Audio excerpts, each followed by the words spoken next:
Mazmur pasal ke-95 ayat yang ke-6 sampai 7. A call to worship is taken from Psalm 95 verse 6 and 7a. Saya undang kita semua untuk bangkit berdiri untuk mendengarkannya.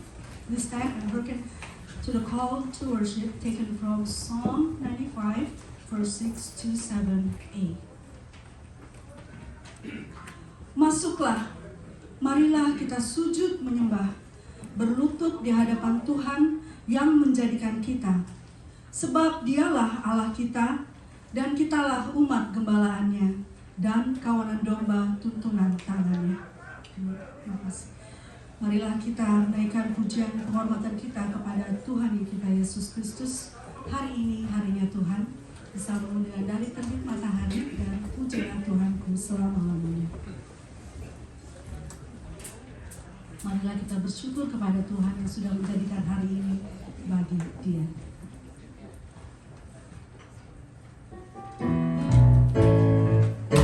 Hari ini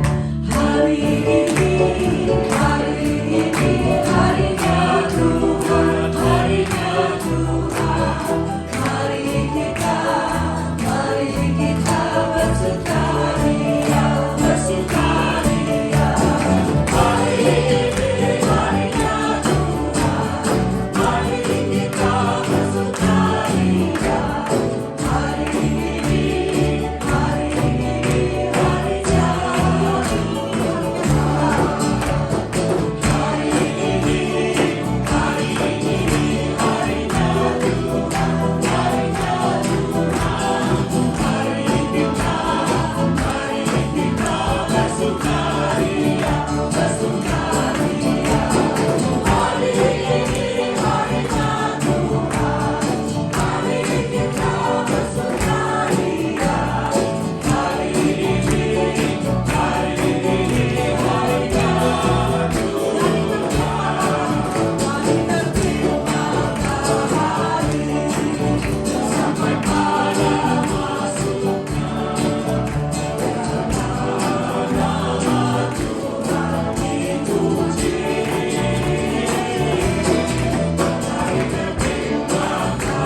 Bapa di surga, terima kasih atas kesempatan yang Engkau berikan kepada kami untuk masuk ke dalam rumah-Mu yang kudus, untuk memuji dan menyembah-Mu.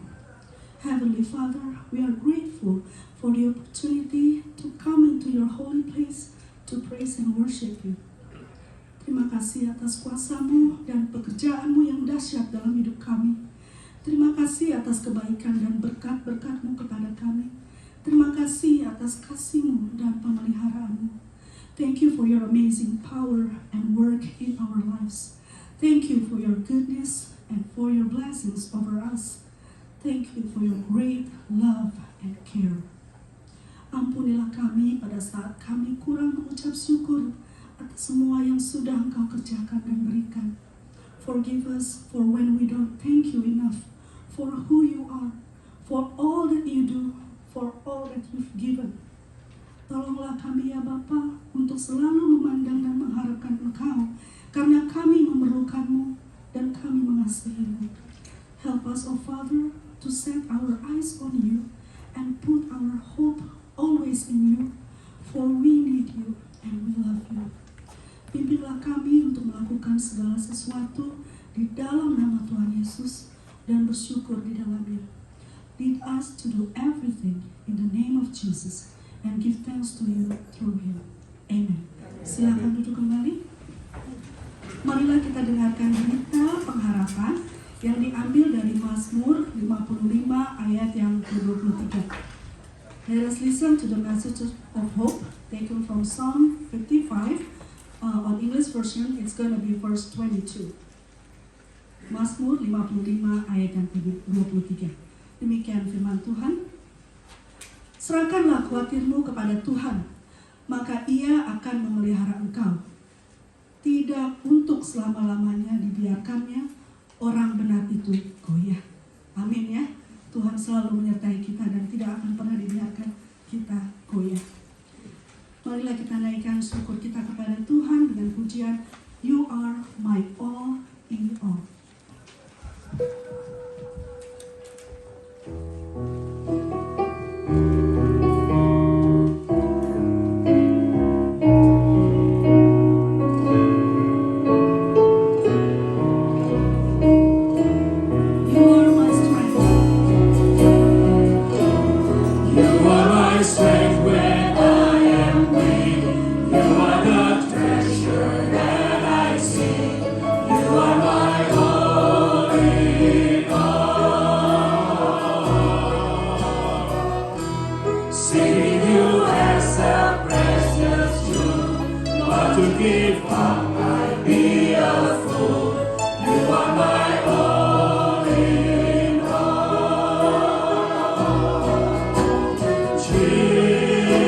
Jesus, Lamb of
Diambil dari Yohanes pasal yang ketiga ayat yang ke-36.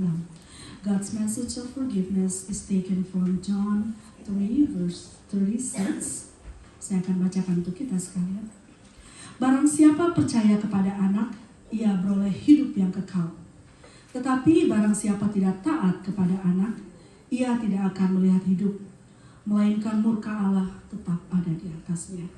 Marilah kita terus percaya kepada Tuhan yang memiliki hidup kita. Marilah kita bangkit berdiri, kita naikkan pujian penyembahan kita kepada Dia, karya terbesar. The most beautiful love we can only find in Jesus.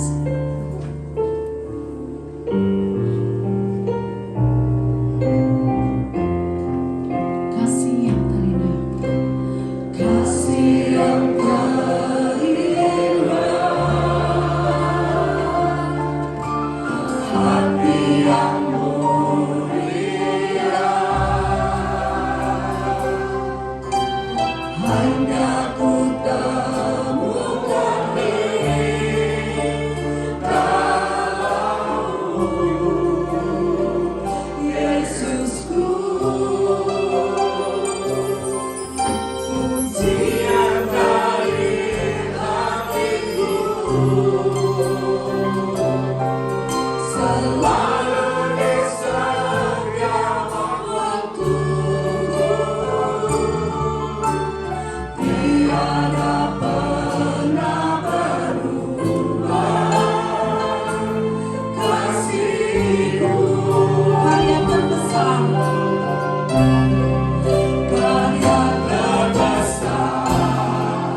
Dalam hidupku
Marilah kita datang kepada Yesus Tuhan kita untuk mengakui dosa kita dan membawa permohonan kita kepadanya.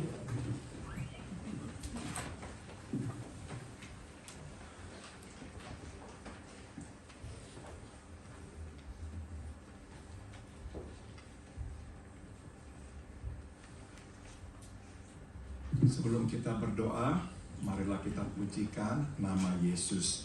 Before we pray, let us sing the song, The Name of Jesus.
Bapa dalam surga, selamat pagi dan terima kasih atas hari baru yang telah Engkau anugerahkan untuk kami, buat kami datang dan menyembah-Mu di rumah-Mu yang kudus ini. Good morning, our Heavenly Father, and thank you for this new day that you have given us, for us to come into your house to worship you. Kami menengok ke belakang dan kami bersyukur atas berkat demi berkat yang telah Engkau anugerahkan kepada kami. When we look back, we can only give you thanks for blessing after blessing that you have bestowed upon us. Kami berterima kasih pula atas kekuatan yang Kau berikan tatkala kami lemah. We give you thanks, Father, for the strength that you gave us in times of weakness. Kami berterima kasih pula atas tuntunan-Mu sewaktu kami bingung. We also are grateful to you for your guidance in times of confusion. Kami juga berterima kasih atas pengharapan yang Engkau hadirkan dalam hati kami tatkala kami sedang putus asa. We also are thankful to you for hope that you gave us in times of despair. Bapa, kami pun datang menghadap-Mu, mengakui kami orang-orang berdosa, but we also come before you to confess that we are sinners. Kami sudah tahu kehendak-Mu, tapi kami tidak selalu melakukannya. We know what your will was, but we did not always obey you. Bapa, ampunilah dosa kami. So we pray, Father, please forgive us our sins. Dan biarlah di hari besok kami hidup sesuai dengan kehendak-Mu. And we pray, may in the days to come we will live in accordance to your will. Kami pun datang ya Bapa berdoa bagi saudara-saudara kami yang tengah lemah tubuh. We also come before you to pray for our brothers and sisters who are ill. Kami mengingat saudara kami Yudi. Kami memohon teruslah berikan kekuatan dan kesembuhan kepadanya. We remember our brother Yudi. We pray for healing and for strength. Kami berdoa biarlah satu hari Yudi akan kembali lagi beribadah bersama dengan kami. And we pray that one day Yudi will come back and worship you together with us again. Bapa, kami juga berdoa buat Andri. Berilah kepadanya kekuatan. Fungsikanlah semua anggota tubuhnya sehingga Andri bisa kembali beraktivitas seperti biasa. We pray for our sister Andri. May you touch her body, her arms, her limbs, that they all can function again. Bapa, kami tahu Engkau Maha Kuasa dan tidak ada yang mustahil bagimu. We trust that you are almighty and there is nothing impossible to you. So we lift up our sister into your hands. Kami juga berdoa ya Bapak buat Tante Elvira. Berilah kepada Tante kekuatan dan kesembuhan. Biarlah suatu hari kelak Tante bisa kembali bersama dengan kami beribadah kepadamu. We also pray for our sister Tante Elvira. May you also touch her, strengthen her, and heal her. We pray that one day she will come and worship you together with us again. Bapa, kami juga berdoa buat Saudari Herwi dan Saudara Anyal. Teruslah Engkau berikan kesembuhan kepada mereka. Bersihkan tubuh mereka dari sakit penyakit. We also pray for our sister Herwi and our brother Anyal. We pray, may you touch and heal them. May you cleanse their bodies from all sicknesses, Father. Kami juga berdoa buat saudari kami Stephanie dan Mira. Berilah kekuatan dan teruslah sembuhkan mereka. We also pray for our sister Stephanie and our sister Mira. May you continue, Father, to heal them and to strengthen them. Kami berdoa pula buat Om Arthur. Teruslah Engkau sembuhkan, Engkau lindungi Om dari segala sakit penyakit, supaya Om tetap sehat. We pray for Om Arthur. May you also touch him, protect him from illnesses. Kami berdoa juga buat Tante Sim. Berilah kepada Tante Sim kekuatan dan jamahlah supaya tekanan darahnya kembali wajar dan normal. We pray for Tante Sim.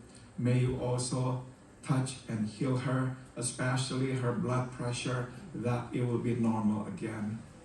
Bapak, kami juga berdoa buat keluarga Tante Lena yang ditinggal oleh Mama tercinta. Kami meminta hiburlah hati Tante Lena dan segenap keluarganya.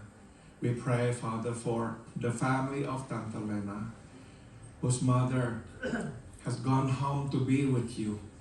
May you bring comfort to her and her family. Biarlah Tante Lena dikuatkan karena tahu Mama sudah bersama dengan Yesus di sorga. We pray, Father, may Tante Lena take comfort in the fact that her mother is now in heaven with you. Bapak, sekarang kami juga ingin berdoa buat Pak Gustaf, ayah dari Grace Pratama. Berilah kepadanya kekuatan pula menjalani perawatan minggu demi minggu di Indonesia dan sembuhkanlah dia dari penyakitnya.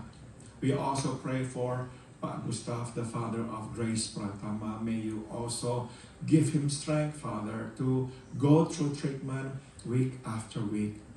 Dan kami juga berdoa buat pendeta Tony Moniaga. Jamahlah, teruslah Engkau sembuhkan pendeta Tony. We pray for Pastor Tony Moniaga, Father. May you also touch him, heal him, and give him the strength that he needs. Terima kasih Engkau berkenan mendengarkan doa kami. Thank you, Father, for hearing all our prayers. Dan sekarang berbicaralah, kami siap untuk mendengarkan-Mu ya Tuhan. And now we pray, do speak to us. We are ready to listen to you, Father. Dalam nama Tuhan Yesus, kami berdoa. In the name of Jesus, we all pray. Amen. Saudara-saudara, karena Los Angeles County telah mengangkat peraturan tentang memakai masker dalam ruangan tertutup, jadi jika saudara tidak lagi ingin memakai masker, silakan. Jika saudara merasa lebih aman memakai, juga silakan. As you all know, as of last Friday, LA County has lifted the masking rule in indoor places. So, if you feel like you don't need the mask anymore, you feel okay about it, you can take them off. If you feel better wearing the mask, please, by all means, wear your mask. Ya. Saudara-saudara, mari kita sekarang membuka kitab Kisah Para Rasul pasal 20. Will you please turn your Bible to the book of Acts chapter 20. Kisah Para Rasul pasal 20. The book of Acts chapter 20. Dan kita akan membaca ayat 23 dan ayat 24. We will read verse 23 and verse 24. Marilah kita bangkit berdiri untuk pembacaan firman Tuhan. Will you please stand for the reading of the scripture? Let us read these two verses together. Ayat 23, 1, 2, 3. Selain daripada yang dinyatakan Roh Kudus dari kota ke kota kepadaku, bahwa penjara dan sengsara menunggu aku. Tetapi aku tidak menghiraukan nyawaku sedikit pun, asal saja aku dapat mencapai garis akhir dan menyelesaikan pelayanan yang ditugaskan oleh Tuhan Yesus kepadaku untuk memberi kesaksian tentang Injil kasih karunia Allah. Silakan duduk, you may be seated. Tema khotbah untuk hari ini adalah jika kita merangkul satu, kita akan merangkul yang satunya pula. The theme of today's message is, if we embrace one, we'll embrace the other. Saudara, kematian bukanlah topik yang mudah untuk kita bicarakan. Death is not an easy topic to talk about. Ada orang yang takut akan kematian, jadi mereka selalu menghindarkan, memikirkan tentang kematian, apalagi membicarakan tentang kematian. There are those who are afraid of death, so they always avoid thinking of, much less talking about death. Tapi saudara, ada orang yang tidak takut akan kematian, sebab mereka tahu bahwa kematian hanyalah merupakan jembatan untuk membawa mereka masuk ke dalam kehidupan yang kekal bersama Yesus. Tapi mereka tidak siap untuk berpisah dengan kehidupan ini. There are those who are not afraid of death. After all, they know that death is merely a bridge to life eternal in Jesus. But they're simply not ready to say goodbye to life. Itu sebab mereka tidak suka memikirkan, apalagi membicarakan tentang kematian. Consequently, they do not like thinking, let alone talking about death. Namun saudara, ada pula orang yang tidak takut akan kematian, bahkan mereka berharap mereka mati. Karena mereka sebenarnya tidak mau hidup lagi. However, there are those who are not afraid of death. And in fact, they wish that they were dead. Because they do not want to live any longer. Mohon perhatikan saudara, saya tidak berkata bahwa mereka ingin mati. Tidak, mereka tidak ingin mati. Mereka hanya tidak ingin hidup lagi. You see, please note, I did not say that they wanted to die. No, they do not want to die. They just don't want to live anymore. Kenapa? Sebab bagi mereka, kematian merupakan jalan keluar dari penderitaan yang sebegitu beratnya. To them, death becomes an escape from intolerable suffering.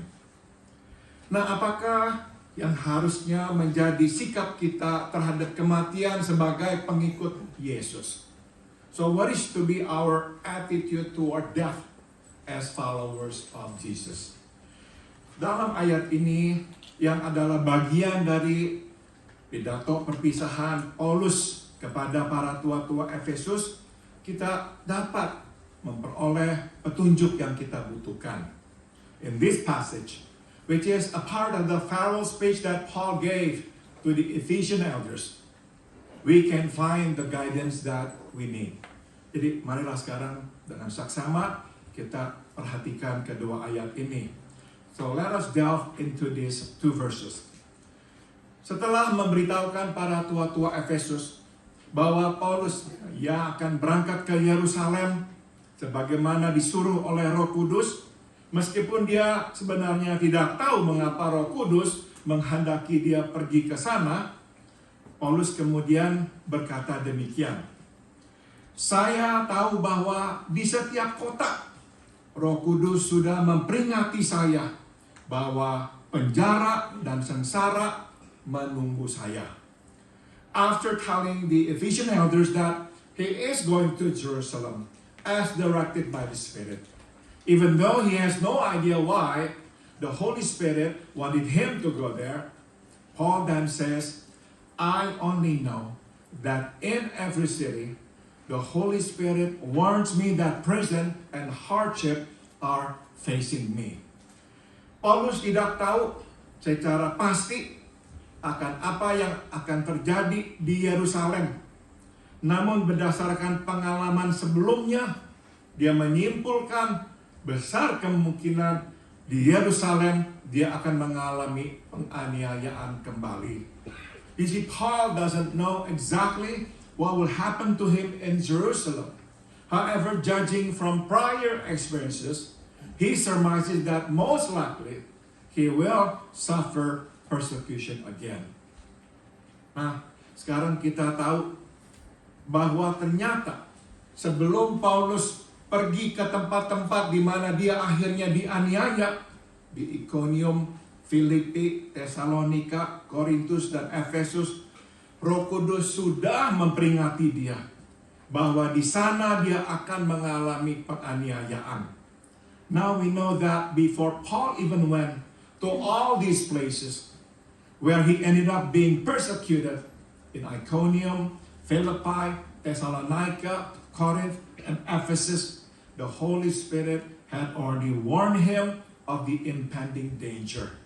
Tapi dia tetap pergi. But he still went.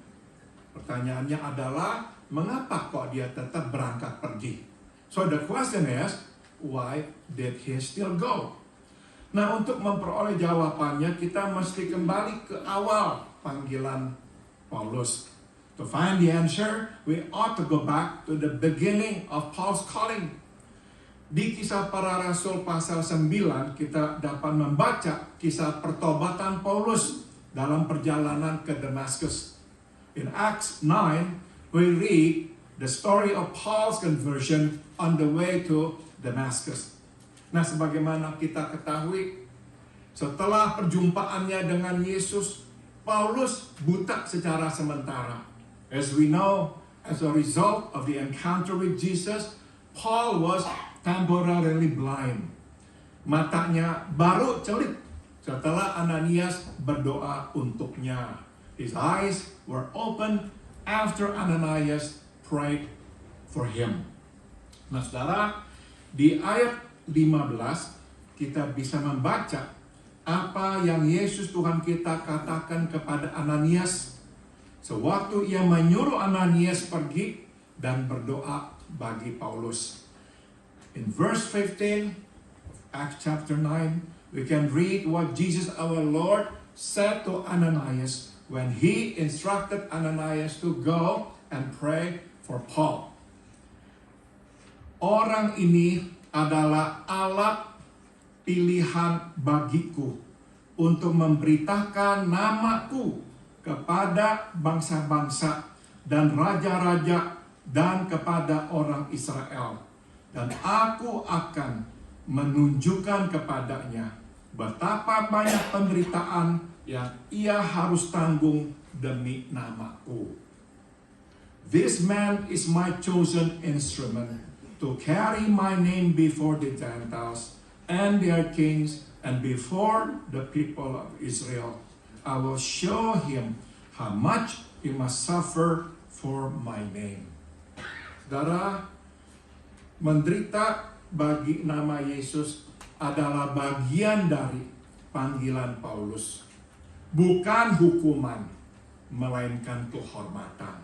So you see here, suffering for the name of Jesus was to be a part of Paul's calling. It is not a punishment. It is an honor.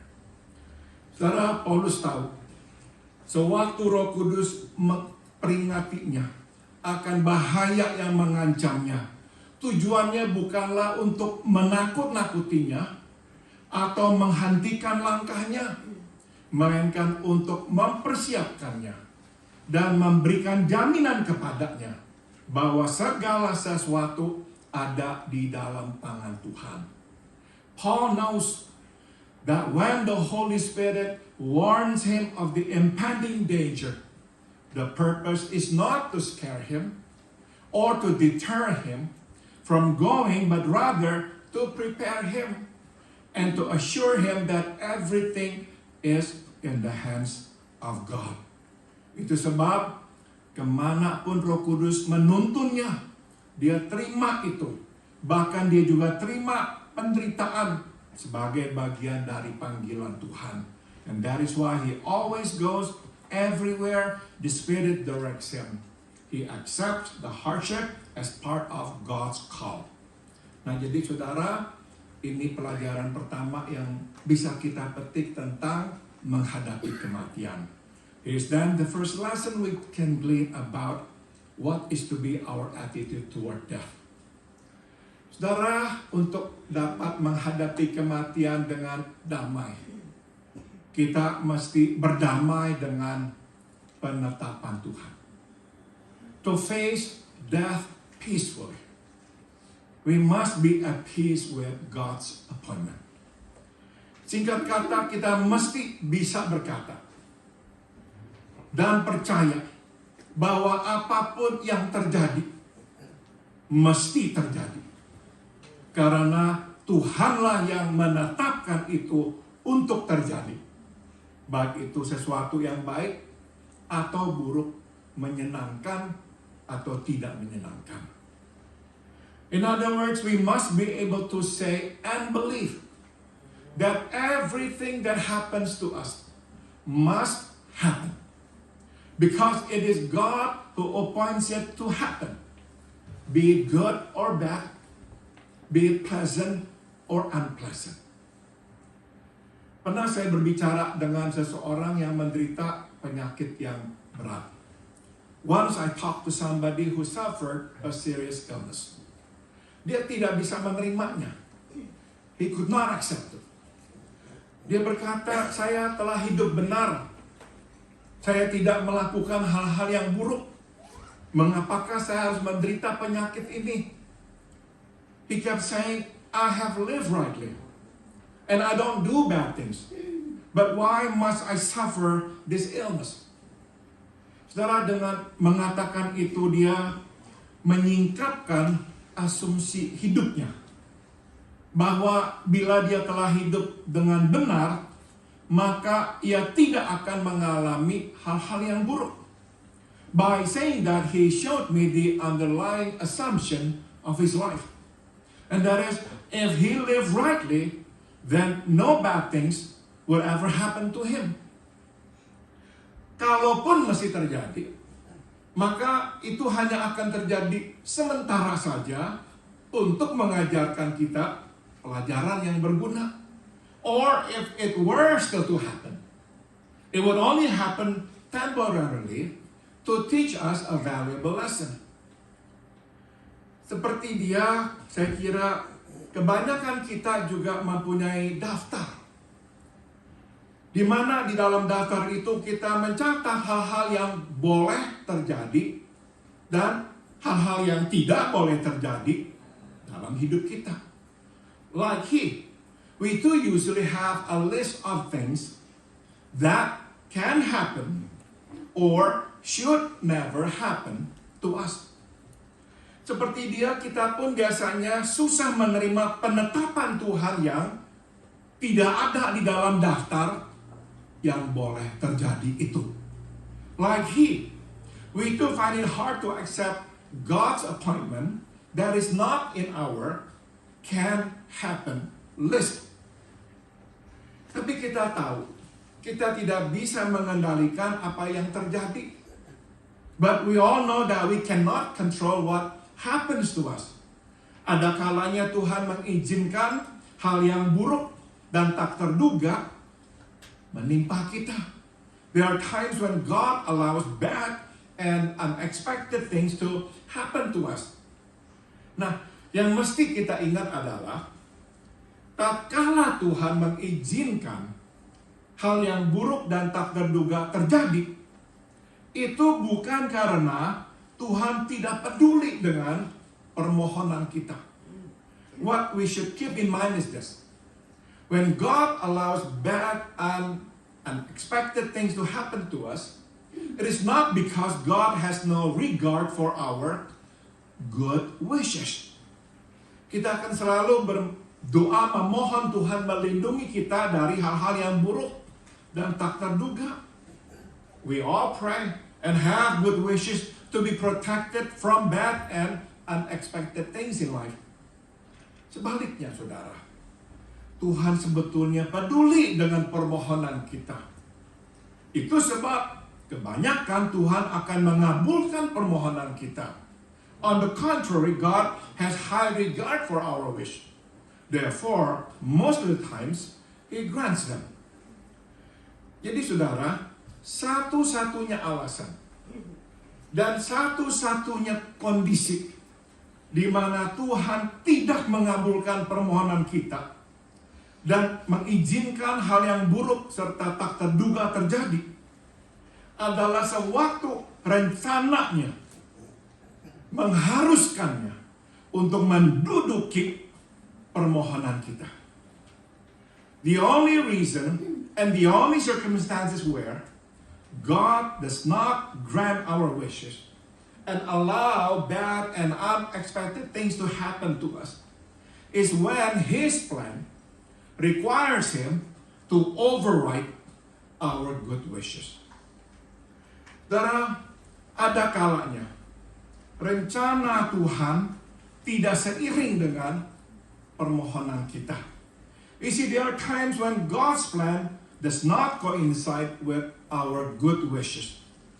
Sewaktu itu terjadi, alasannya adalah karena rencananya ternyata jauh lebih besar daripada permohonan kita. Sehingga permohonan kita tidak lagi sanggup menampung rencana Tuhan. You see, when that happens, the reason is because His plan is simply so much greater than our good wishes that it can no longer fit in our good wishes. Jadi saudara, untuk dapat menghadapi hidup atau menghadapi kematian dengan damai, kita mesti berdamai dengan penetapan Tuhan. So you see, to face death peacefully, we must be at peace with God's appointment. Meski kita tidak selalu mengerti, dengan iman kita percaya bahwa penetapannya pada akhirnya baik. Meskipun seringkali awalnya tidak baik. Although we don't always understand it, By faith, we believe that His appointment is eventually good, even though it can be initially bad. Mari kita lanjutkan. Ayat 24. Let's continue. Let's read verse 24. Firman Tuhan berkata, Aku menganggap kehidupanku tidak bernilai. Asal saja aku mencapai garis akhir dan menyelesaikan tugas yang Tuhan Yesus berikan kepadaku, yaitu memberi kesaksian terhadap Injil kasih karunia Allah. However, I consider my life worth nothing to me, if only I may finish the race and complete the task the Lord Jesus has given me, the task of testifying to the gospel of God's grace. Saudara, Paulus menyadari sepenuhnya risiko yang dihadapinya, tapi dia tidak berniat mengurungkan niatnya. Paul is fully aware of the risk, but he has no intention of stopping. Bukan saja dia tahu pergi ke Yerusalem adalah kehendak Tuhan, dia juga mempunyai konsep tentang hidupnya. Not only does he know that this is the will of God, but also because of how he sees his life. Bagi dia, saudara, hidupnya tidak bernilai. As far as he's concerned, his life is worth nothing to him. Tujuan hidupnya bukanlah untuk mencintai hidup atau mempertahankan hidupnya, tapi mencapai garis akhir dan menyelesaikan tugas yang Tuhan Yesus berikan kepadanya, yaitu bersaksi pada Injil kasih karunia Allah.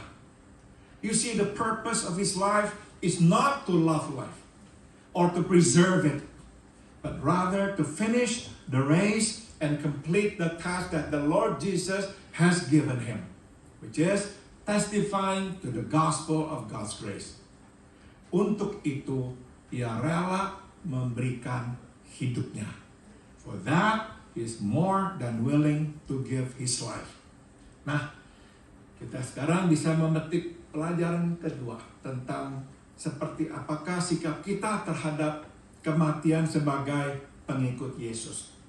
Here's then the second lesson we can glean about what is to be our attitude toward death as followers of Jesus. Untuk dapat menghadapi untuk dapat menghadapi kematian puas, terpenuhi, kita mesti memenuhi rencana Allah dalam hidup kita. To face death fulfilled. We must have fulfilled God's purpose in our life. Singkat kata, kita hanya dapat meninggalkan hidup ini tanpa penyesalan bila kita sudah memenuhi, menggenapi rencana Allah dalam hidup ini. In other words, we can only live this life contentedly, with no regret, if we have served or fulfilled God's purpose in our life. Saudara, mohon perhatikan. Saya tidak berkata kita hanya dapat meninggalkan dunia ini puas, terpenuhi bila kita telah menggenapi, memenuhi semua keinginan kita. Please note that I did not say that we can only die contentedly with no regret if we have served or fulfilled our desires in life. Karena sudah tentu saya tidak membicarakan tentang keinginan yang berdosa. Of course, here I'm not talking about sinful desires. Saya membicarakan tentang keinginan yang baik dan juga tidak berdosa. I'm talking about good and unsinful desires. Saudara, meskipun keinginan kita baik dan tidak berdosa, belum tentu kita bisa memenuhinya sebelum kita meninggalkan dunia ini. You see, good and worthy as they are, we may not fulfill them before we leave this earth. Saudara, berkaitan dengan keinginan, pasti akan ada yang tidak kesampaian. You see, as far as desires are concerned, there will always be unfinished business. Jarang semua keinginan kita dapat terpenuhi sebelum kita meninggal dunia. Akan ada yang tidak terpenuhi. Rarely can we meet all our desires before we die. There will always be unmet desires. Tapi tidak apa, saudara.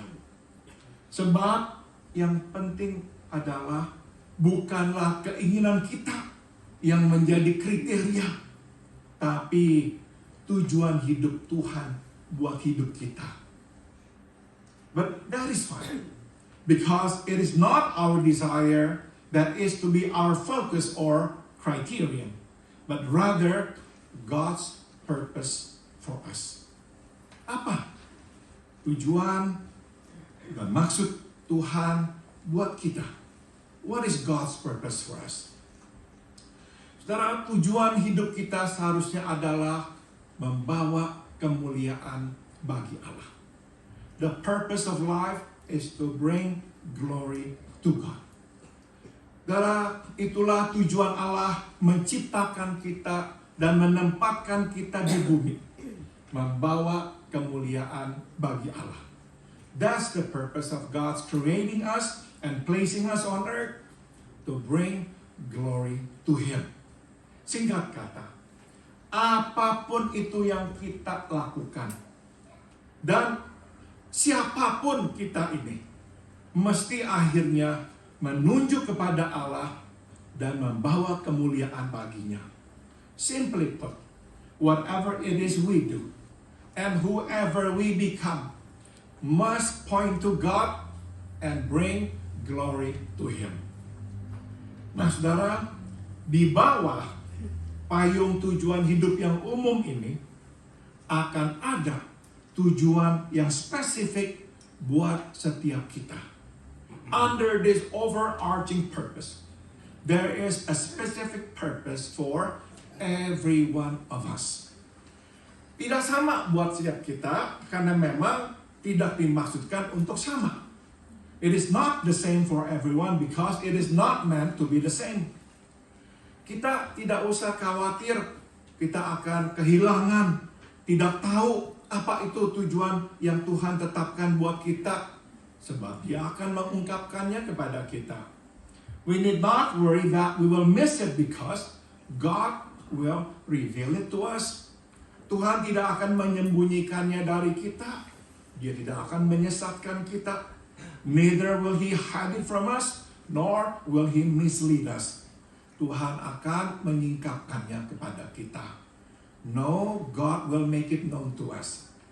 Nah, yang perlu kita lakukan hanyalah melihat dan mendengar. What we should do is just to see and hear. Kita mesti melihat apa yang Tuhan sudah berikan kepada kita. Karunia dan pengalaman hidup kita. We must see what God has given us in terms of gifts and experiences. Kita mesti mendengar apa yang dikatakannya kepada kita untuk menuntun kita masuk ke dalam kehendak-Nya. And we ought to hear what He says to us to lead us to His will. Saudara, tidak terlalu kompleks seperti yang kita duga. Cerita berikut ini mungkin menolong kita. It is not as complicated as we think. Perhaps this story will help. Di Markus 5, kita bisa membaca kisah seorang yang dikuasai oleh begitu banyak iblis. In Mark 5, we can read the story of a man who is possessed by so many evil spirits. Nah, saudara, setelah dia dibebaskan dari kuasa iblis, orang ini memohon untuk pergi mengikut Yesus. After healed by Jesus, this man begged to go with Jesus. Kita hanya bisa menduga dia begitu berterima kasih, maka dia ingin memberikan segenap hidupnya kepada Yesus. We can only surmise that he was so grateful that he wanted to give his life at Jesus' service. Menariknya saudara adalah Tuhan Yesus tidak mengizinkannya. Interestingly, Jesus did not let him. Sebaliknya dia berkata, pulanglah kepada keluargamu. Beritahukanlah kepada mereka apa yang Tuhan telah lakukan bagimu dan bagaimana dia telah berbelas kasihan kepadamu. Instead, Jesus said to him, go home to your family and tell them how much the Lord has done for you and how he has had mercy on you. Saudara, Tuhan Yesus tidak menolak tawaran pelayanannya. Dia hanya mempunyai tugas yang berbeda bagi orang itu. You see, Jesus did not reject his service. He just had a different assignment for this man. Nah, dari kisah ini kita belajar. Ternyata saudara, hanya sedikit orang yang dipanggil untuk pergi ke seluruh dunia. Kebanyakan kita dipanggil hanya untuk pulang ke rumah masing-masing. Ke keluarga kita, ke teman-teman kita, ke tetangga kita. From this story we learn that only a select few are called to go to the world. Most of us are called to our homes, our families, friends, and neighbors. Saudara, inilah tujuan dan rencana Tuhan bagi setiap kita. Pulang ke rumah masing-masing, kepada keluarga kita. Beritahukan kepada mereka apa yang Tuhan telah perbuat dalam hidup kita dan bagaimana dia telah bermurah hati kepada kita. This is God's purpose for every one of us. To go home to our family and to tell them how much the Lord has done for us and how God has had mercy on us. Saudara, untuk bisa menghadapi kematian dengan damai, kita mesti berdamai dengan penetapan Tuhan. To face death peacefully, we must be at peace with God's appointment. Selama kita terus melawan apa yang terjadi dalam hidup kita sebagai penetapan Tuhan, kita tidak akan bisa menghadapi kematian dengan damai. As long as we keep fighting God for what happens to us, we will not be able to face death peacefully. Untuk dapat menghadapi kematian dengan puas, terpenuhi, kita mesti memenuhi rencana Tuhan dalam hidup ini.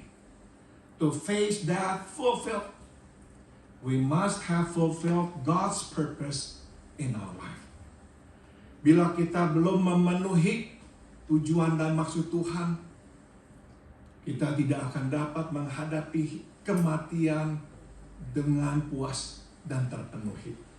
If we have not fulfilled God's purpose, we will not be able to face death fulfilled. Tatkala saya melihat hidup saya menemukan ada 2 titik yang telah mengubah arah hidup saya. When I look back upon my life, I find 2 critical points that have altered the trajectory of my life. Pertama adalah menerima keselamatan Tuhan dan memutuskan mengikut Kristus sebagai Tuhan saya. First is my receiving God's salvation and the decision that I made to follow Christ as my Lord.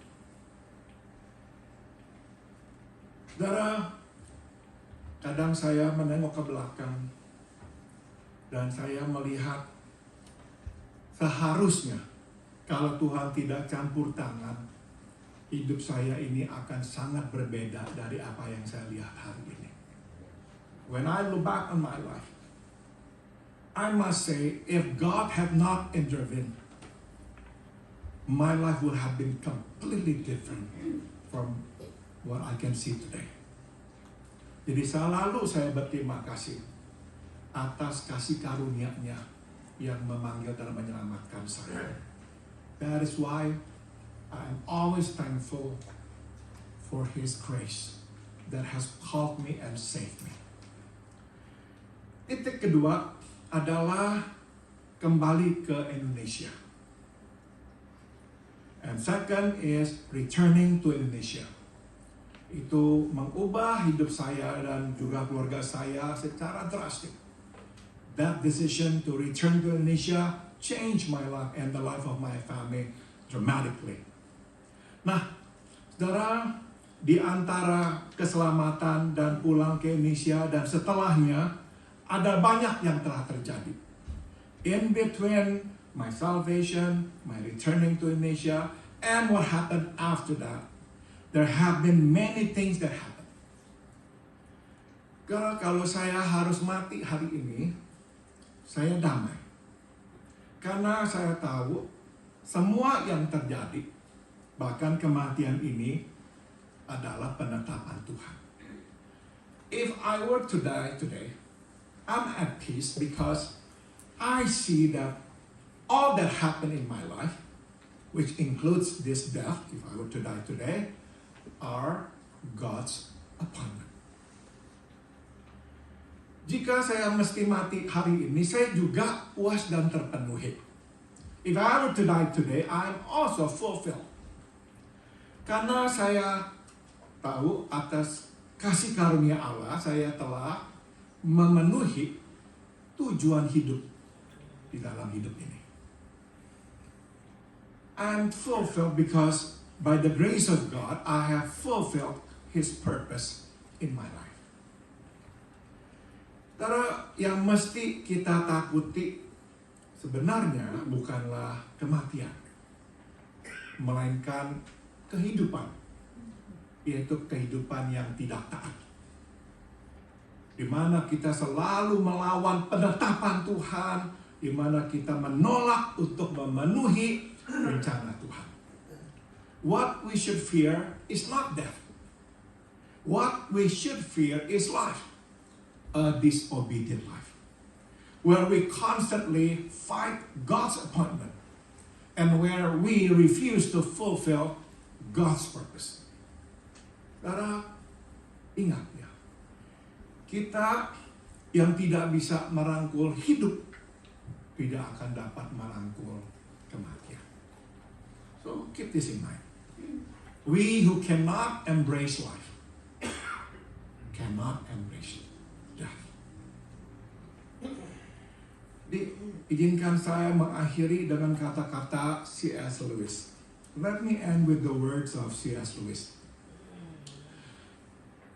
Hanya ada 3 hal yang dapat kita lakukan dengan kematian. Merindukannya, takut, atau tidak mempedulikannya. There are, aren't there, only 3 things we can do about death. To desire it, to fear it, or to ignore it. Sebagai pengikut Kristus, kita tahu pilihan yang mesti kita ambil, yaitu menginginkannya, merindukannya. As followers of Christ, we know which is to be our choice.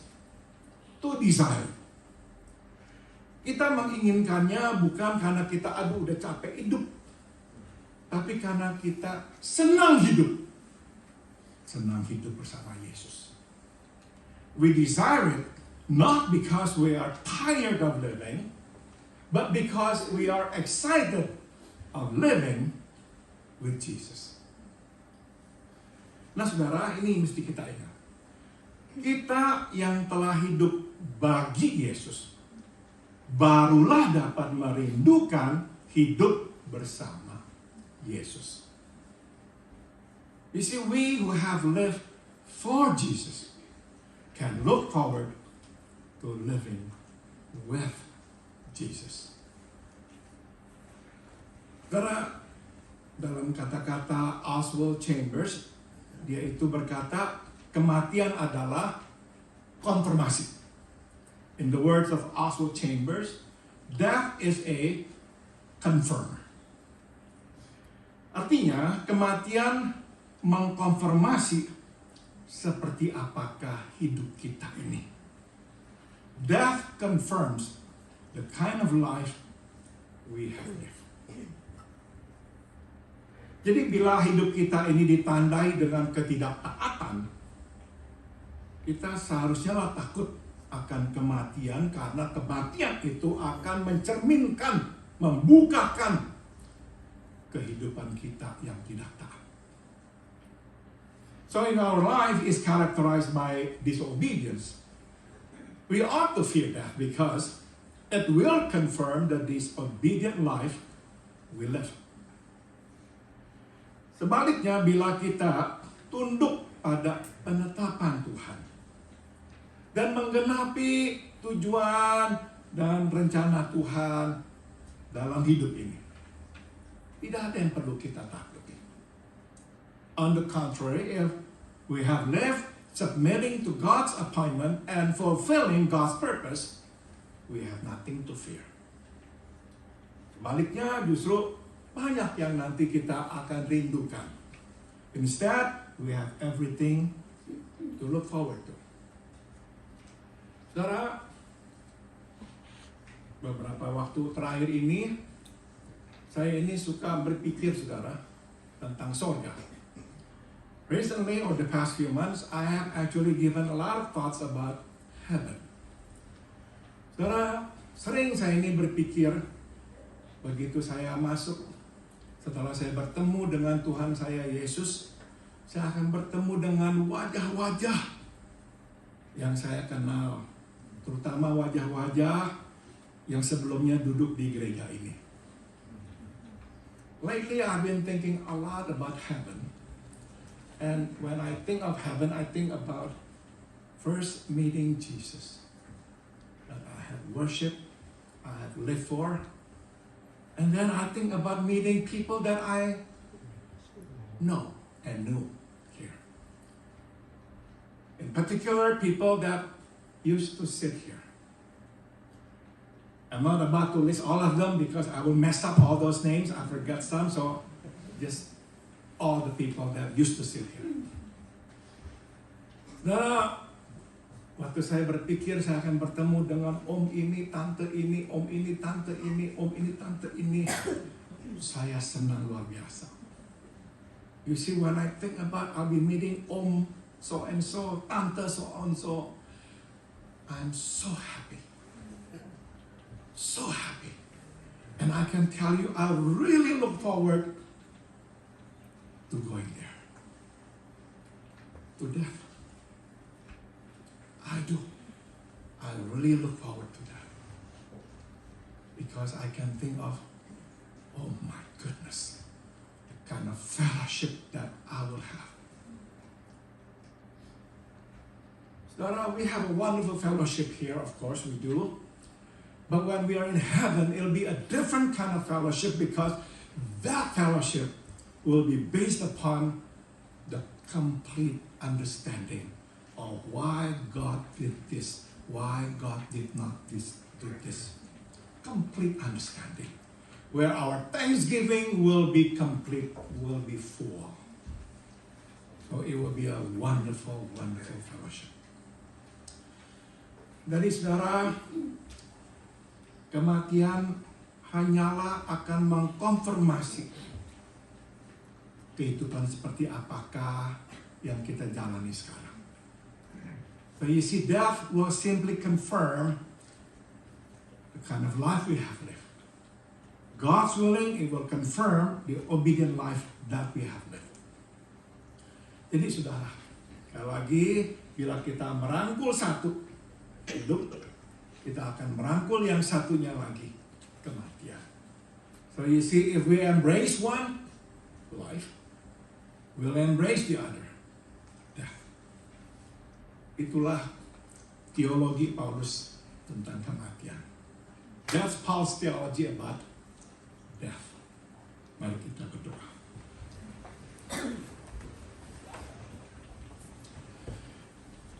Rumahku ada di dalam sorga, di tempat suci dan mulia.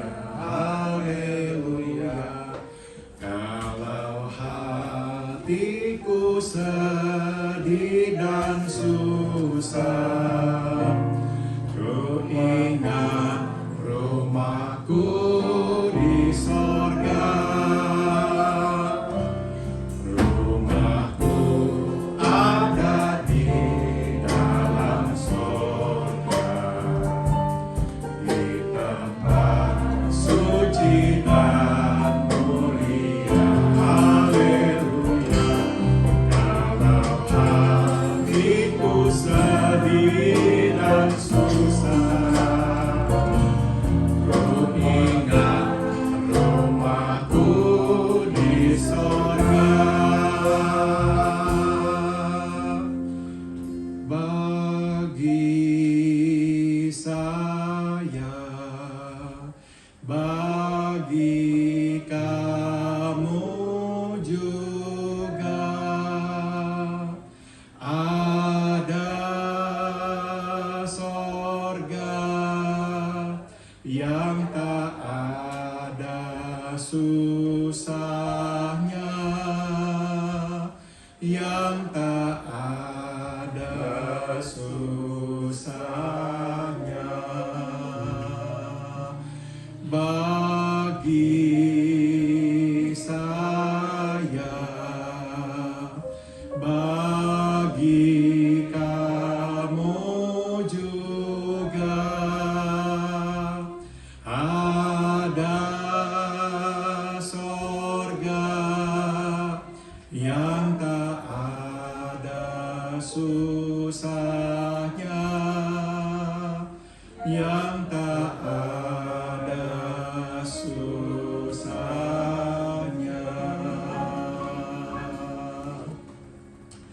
Bapa dalam surga, kami rindu ke sorga, bukan karena tidak suka hidup, tapi lebih suka di sorga hidup. Heavenly Father, we look forward, we long for heaven, not because we don't like living here. We do, Lord, but we prefer living with you in heaven. Bapak, biarlah kami siap merangkul hidup ini sebagai penetapan Tuhan, supaya kami siap merangkul sorga sebagai pemberian Tuhan. We pray, Heavenly Father, that we can treat life as God's appointment, so we can also look forward to heaven as God's gift. Dalam nama Tuhan Yesus kami berdoa. In the name of Jesus we pray. Amen. Terima kasih.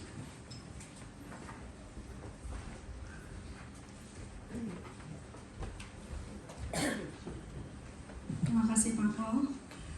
Saya baca ini warta berita pengajaran ini, bila kita rangkul satu, kita rangkul yang satunya pula. Saya pikir ini bakal ngomongin persekutuan, ternyata tentang kematian. Tetapi semua sukacita dengarnya ya, bukan sesuatu yang menakutkan atau gimana. Terima kasih Pak Paul untuk pengajaran ini, supaya kita terus bersandar hidup kita kepada Tuhan. Bukan kematian yang kita takuti, tapi hidup yang tidak taat kepada Tuhan. Kita harus selalu bersandar kepada Tuhan ya. Marilah kita naikkan pujian ke tempat yang tertinggilah sebagai respon kita kepada firman Tuhan. Mari kita bangkit berdiri.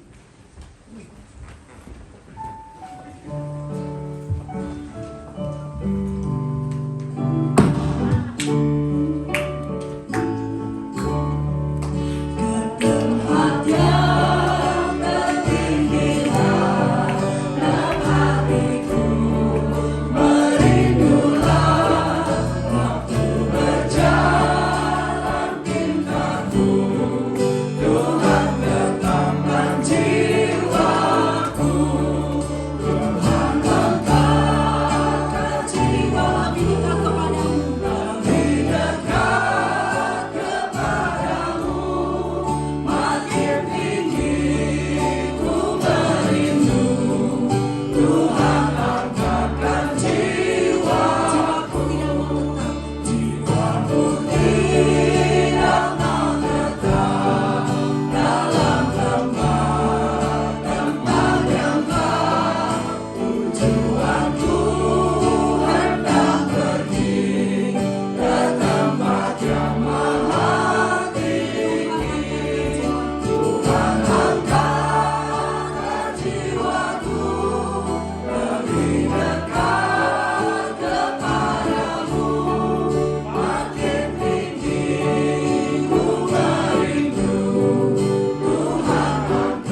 Sekarang, kita akan masuk dalam perjamuan kudus yang akan diiringi juga oleh pemainan angklung dari Bapak Thomas ABJ. Enggak.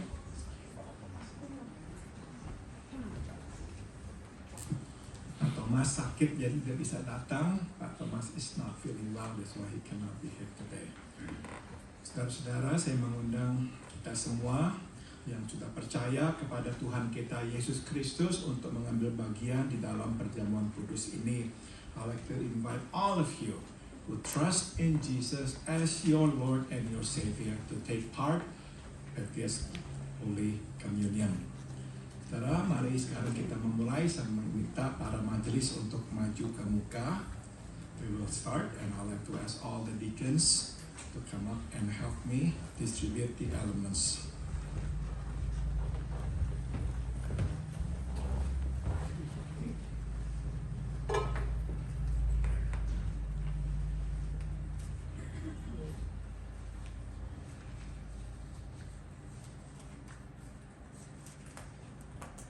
Marilah kita masuk dalam doa. Let us pray.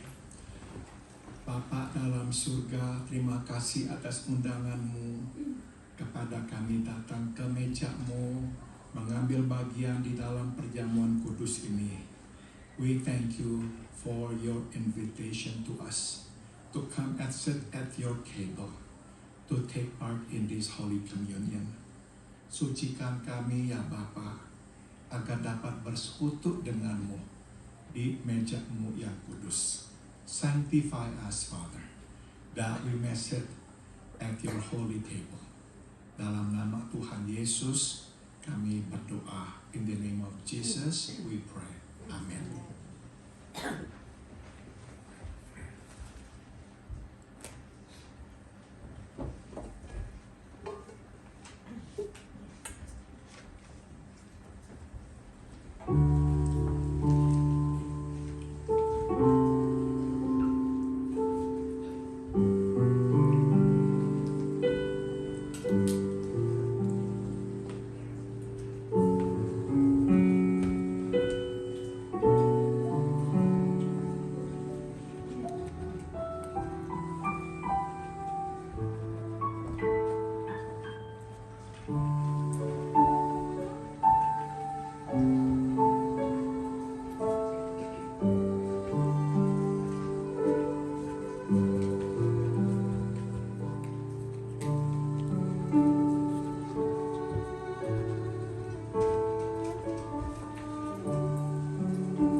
Firman Tuhan berkata, sebab apa yang telah kuteruskan kepadamu telah aku terima dari Tuhan, yaitu bahwa Tuhan Yesus pada malam waktu ia diserahkan mengambil roti, dan sesudah itu ia mengucap syukur atasnya. Ia memecah-mecahkannya dan berkata, inilah tubuhku yang diserahkan bagi kamu. Perbuatlah ini menjadi peringatan akan daku. For I received from the Lord what I also passed on to you. The Lord Jesus, on the night he was betrayed, took bread, and when he had given thanks, he broke it and said, this is my body, which is for you. Do this in remembrance of me. Sebelum kita memakannya, saya meminta Diakon Enge untuk berdoa buat kita. Bapa, terima kasih jikalau pada pagi hari ini kami dapat berkumpul di rumah-Mu yang kudus ini, mendapat hak istimewa untuk mengadakan perjamuan kudus bersama-sama dengan Engkau ya Bapa. Ampuni segala dosa dan kesalahan kami Bapa. Biarlah kiranya melalui perjamuan kudus ini kami dapat mengingat betapa besar kasih dan anugerah-Mu yang Kau berikan bagi kami. Terima kasih Bapa atas segala cinta kasih-Mu yang Kau berikan kepada kami. Dalam nama-Mu yang kudus, kami panjatkan doa ini. Amin. Amin. Marilah kita memakannya. Let's eat this.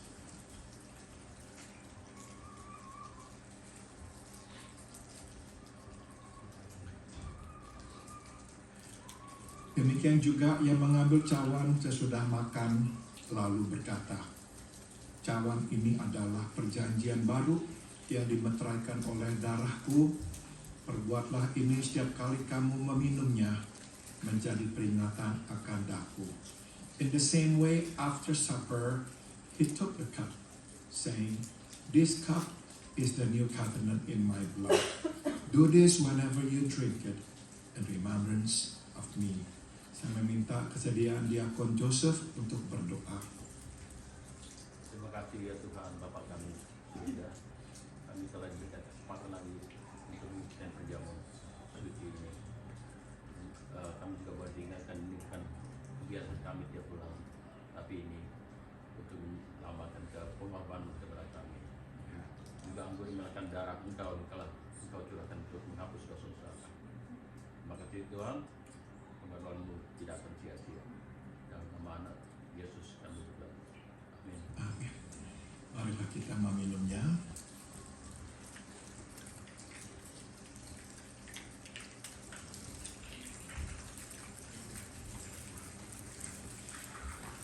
Firman Tuhan berkata, sebab setiap kali kamu makan roti ini dan minum cawan ini, kamu memberitakan kematian Tuhan sampai ia datang.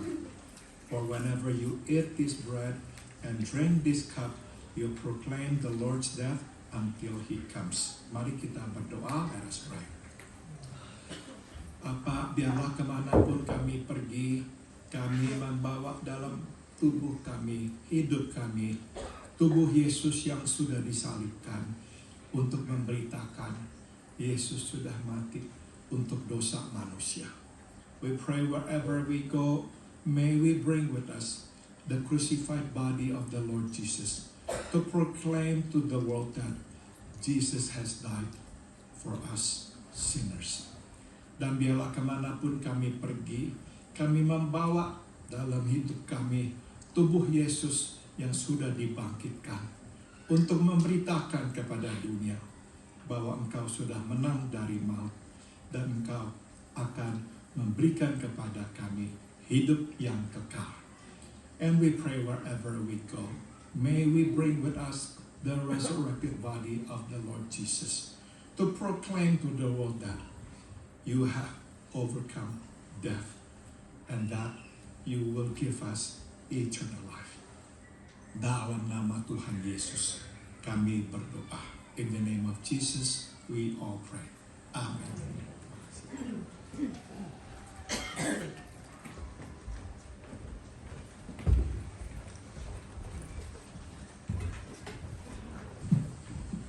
Sekarang marilah kita bawa persembahan syukur kita kepada Tuhan Yesus Kristus Gembala kita yang telah memberkati dan memelihara hidup kita.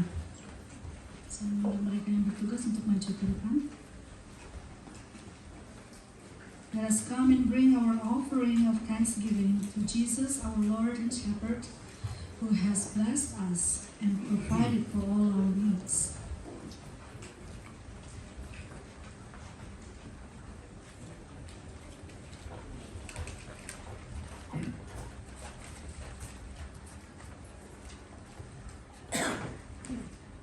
Mohon kesediaan Tante Popi untuk pimpin kita dalam doa.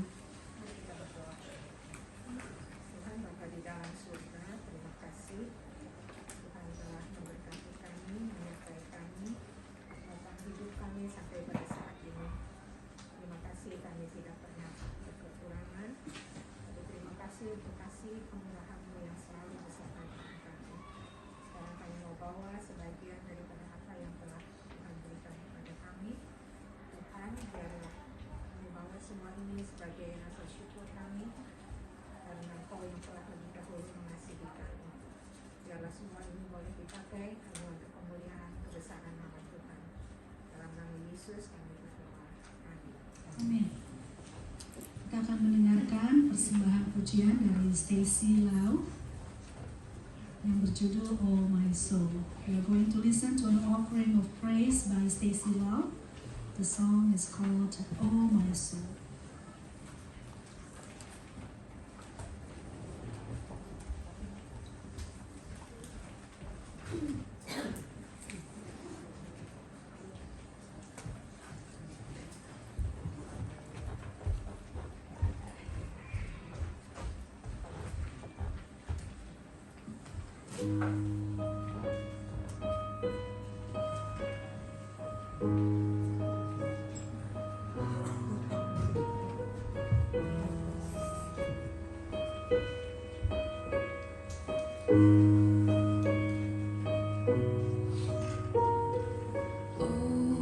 My soul, oh how you worry, oh how you weary from fearing you lost control. This was the one thing you didn't see coming, and no one would blame you though. If you tried to hide it, if you cried in private and ways so no one knows, no one will see if you stop believing. Oh my soul, you are not alone. There's a place where fear has to face the God you know. One more day, He will make a way. Let Him show you how you can lay this down, 'cause you're not alone.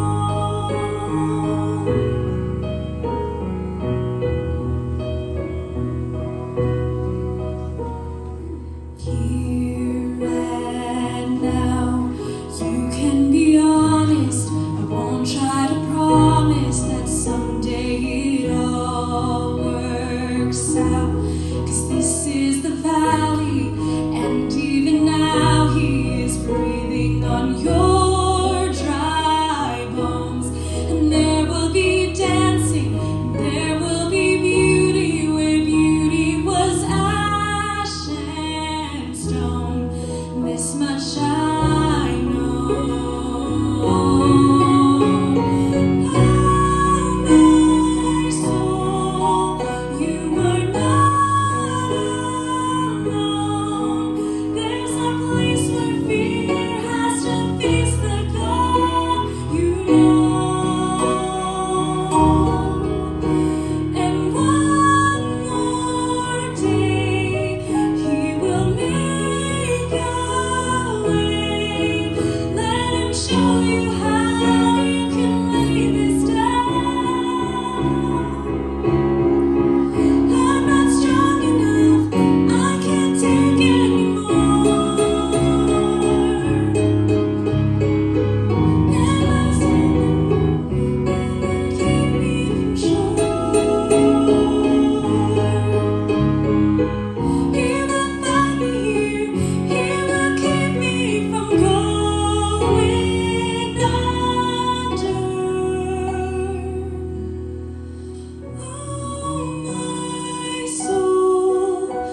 Oh,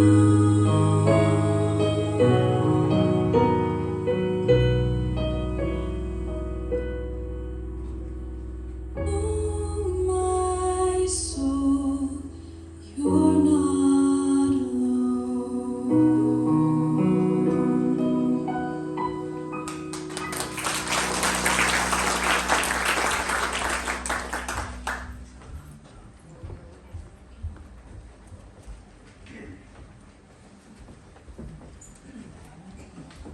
Beautiful song, beautiful voice, beautiful lady. Thank you, Stacy. Kita akhiri ibadah kita pada hari ini. Marilah kita serahkan hidup kita kepada Tuhan kita Yesus dengan menyanyikan lagu Make Me a Blessing. Kita bangkit berdiri.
benediction.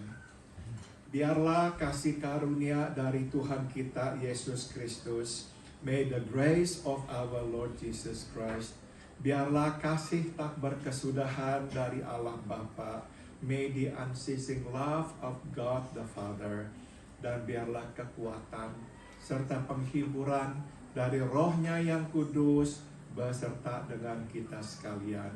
And may the power and the comfort of His Holy Spirit be with us all dari sekarang sampai kita berjumpa dengan Tuhan kita Yesus di sorga nanti. From now on, until we see Him face to face in heavens above. Amen. Amin.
Saya memohon perhatian kita semua untuk melihat beberapa pengumuman.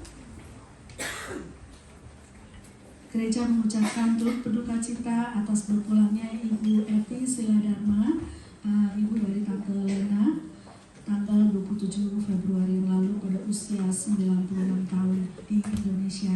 Doa kami untuk Tante supaya Tuhan terus memberikan penghiburan. Puji Tuhan, firman Tuhan pada hari ini ya, ada rencana Tuhan yang lebih besar dalam hidup kita. Kesusahan yang kita alami sekarang tidak sebanding dengan kemuliaan yang Tuhan janjikan kepada kita. Amin. Daylight saving time, untuk berita sedih, minggu depan jam tidur kita berkurang 1 jam ya. Jadi jangan sampai terlambat minggu depan, jam kita dimajukan 1 jam. Ada latihan paduan suara sebentar. Dan terima kasih bagi kita semua yang sudah mengambil pelayanan pada hari ini. Praise team, Elsa dan Hari, Yolanda dan semua yang terlibat pada ibadah kita pada hari ini. Tuhan memberkati. Saya mau welcome untuk bagi mereka yang baru pertama kali datang. Ada di sini? Oh yes, first time. Yeah, in Somalia, in Kentucky, the missionary di Russia. Oh, wow. Thank you. My name is Jonathan Barr. I am the Executive Director with Youth Ministry International. This is my first Indonesian church service, and I have been blessed. Thank you. And I would like to thank the pastor and the church here for welcoming Joe and his family. You are helping him prepare for his ministry in Southeast Asia, and I appreciate that.